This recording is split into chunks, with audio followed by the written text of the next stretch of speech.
Hello guys, welcome back to my channel. ఇది వచ్చేసి మనకి పార్ట్ 3 అండి. పార్ట్ 2 కంటిన్యూషన్ అన్నమాట. ఎవరైనా సరే వీడియోస్ కనుక ముందు వీడియోస్ చూడకపోతే ఒకసారి ఆ వీడియోస్ చూసిన తర్వాత ఇక్కడ కంటిన్యూ అవ్వండి. Okay, let's start the lesson.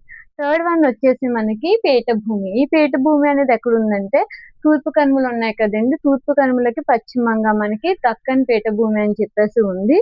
ఇది ఏంటంటే ఈ పీఠభూమి అనేది అగ్ని పర్వత సంబంధమైనది. అలాగే మనకి ఈ పీఠభూమి దగ్గరకు వచ్చిన మనకి ఇది ఎక్కడ ఉందంటే రాయలసీమ ప్రాంతంలో, రాయలసీమ ప్రాంతం ఈ పీఠభూమిలో ఉందన్నమాట. నెక్స్ట్ వచ్చేసి మనకి ఈ పీఠభూమిలోనే మనకి ధార్వాడ్ శిలలు, కడప శిలలు, కర్నూలు శిలలు, రాజమండ్రి శిలలు అని చెప్పేసి 4 రకాలైన శిలలు అయితే ఉన్నాయండి. సో ఈ ధార్వాడ్ అనే పేరు ఎలా వచ్చిందంటే కర్ణాటకలో మనకి ధార్వాడ్ అనే ప్రాంతం ఉంది. అక్కడ ఈ శిలలు ఉండడం బట్టి దీనికి ధార్వాడ్ శిలలు అనే పేరు వచ్చింది. అలాగే ఈ ధార్వాడ్ శిలలు అనేవి చిత్తూరు జిల్లాలో బాగా వ్యాపించి ఉన్నాయి.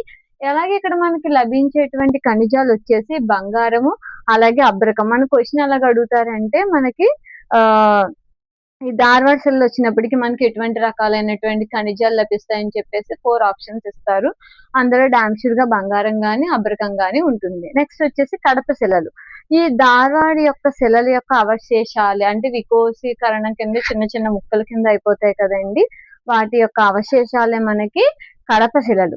ఈ కడప శిలల్లో మనకి లభించేటువంటి ఖనిజాలు వచ్చేసి ఆస్బెస్టాస్, మైకా, అలాగే సున్నపురాయి.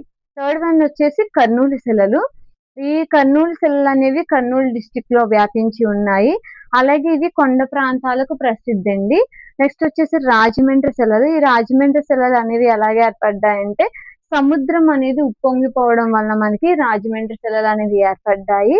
ఇక్కడ మనకి లభించేవి ఏంటంటే ఖనిజాలు, పెట్రోలియం, అలాగే సహజ వాయువు.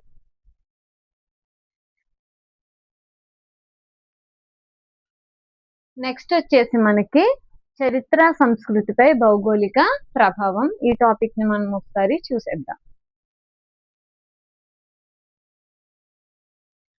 సో ఇక్కడ మనకి ఇప్పుడు ఆల్రెడీ మనం డివైడ్ చేసుకున్న భాగాలన్నీ ఒక్కొక్కటిగా ప్రిపేర్ అయ్యాం కదా.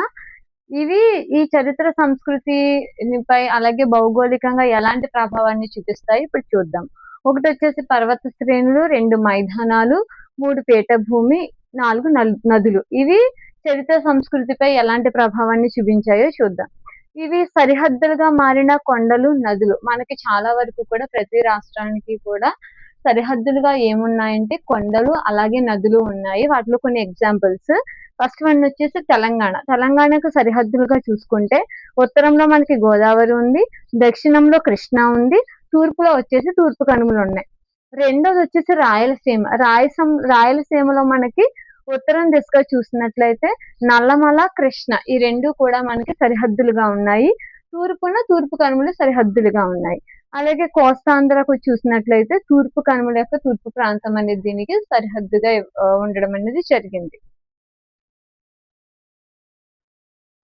సో నెక్స్ట్ వచ్చేసి అసలు ఈ యుద్ధాలకు కారణమైనటువంటి సారవంతమైన నేలలు అన్నమాట. అసలు సారవంతమైన నేలలు అంటూ ఏంటంటే ఇప్పుడు మనకి నదులు ప్రవహిస్తూ ఉన్నప్పుడు అవి కొన్ని చూడండి కొంచెం చిన్న చిన్న పార్టికల్స్ గా ఉండిపోతా ఉంటాయి అన్నమాట.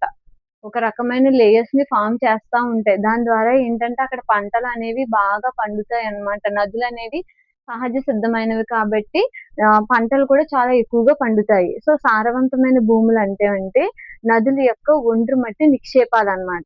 సో ఇందులో వచ్చేసి మనకి సారవంతమైన భూములు వచ్చేసి ఎక్కడెక్కడ ఉన్నాయి, ఏ ఏ నదుల మధ్య ఉన్నాయో చూద్దాం. ఫస్ట్ వన్ వచ్చేసి వేంగి. వేంగి అనేది కృష్ణా గోదావరి మధ్యలో ఉంది. రెండోది వచ్చేసి రాయచూర్ అనేది కృష్ణ అలాగే తుంగభద్ర మధ్యలో ఉంది.